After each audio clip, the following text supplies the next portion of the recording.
Now, my next guest is an economist and also a program host on Press TV. He's Max Keiser. Max, welcome. Let's start with the situation in Dubai. You could probably buy Dubai quite cheaply now, no? You're right. Yeah, Dubai is definitely for sale. They've got a bond that rolls over on December 14th. It's going to be a test to see who wants to buy into Dubai at this point. Interestingly enough, this particular bond is a Sharia-compliant bond. You know, under Islamic law, they have a different take on banking, and this is a test of the entire Islamic banking system to see whether this particular bond is compliant with Sharia law. There's a debate about that, as well as if anybody in the world wants this bond and wants to support the Dubai growth story or vision, as Sheikh Mohammed likes to think of it, at all. You know, his vision, George, was to create a real estate speculator's paradise combined with a theme park.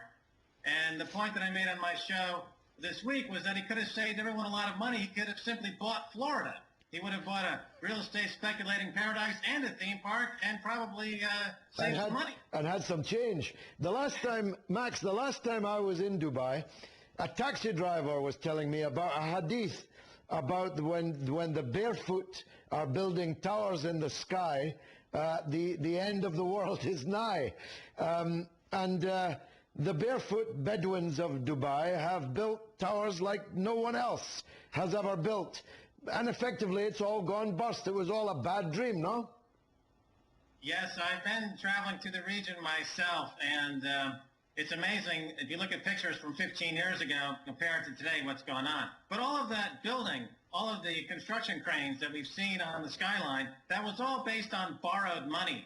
So Dubai is going through what Lehman Brothers on Wall Street went through and what other countries are experiencing, this massive global credit crunch where they can't pay the bills because their assumptions about growth were way, way beyond what could possibly be the story. And this is just part of the global credit crunch, and I think it's the beginning of the second phase of the global credit crunch. And we see this in the UK banks like RBC and Lloyds that are taking hits to their balance sheet. And of course, these banks are now owned by the UK taxpayer for the most part. So the UK taxpayer is now on the hook for Sheikh Mohammed's vision of creating Disneyland in the desert. Well, it's going to make the Muslims even more popular in Britain when that message gets through. Who's going to bail them out, Max? It seems to me that they've been expecting Abu Dhabi to do so, but Abu Dhabi has been a much more careful, canny, conservative player. And Dubai was building all these things in order to overshadow Abu Dhabi anyway, a kind of show-off's charter. Well, why should Abu Dhabi bail them out? Well, this is where it gets very interesting, George, and there's a political element here. Because, of course, Dubai is sympathetic to the interest of Iran, and Abu Dhabi is sympathetic to the interest of Saudi Arabia. And Abu Dhabi was not really all that happy with the way that Dubai was entertaining Iranians, and also there's a tremendous amount of commerce that goes through Dubai as a way to get around the trade restrictions on Iran. So Abu Dhabi, in a way, is welcoming this as an opportunity to shut down the trade between Dubai and Iran in a purely political move. So they have both a political motive not to help Dubai, and they have an economic motive not to help Dubai because there's no reason to chase good money after bad. Yeah, absolutely. So where will it all end? Is this a good time to buy a riverside or a seaside apartment in Dubai, or is the prices going to fall still further? It's not a good idea to buy real estate anywhere in the world because we're still in the grips of this deflationary credit crunch that has a lot more room to go.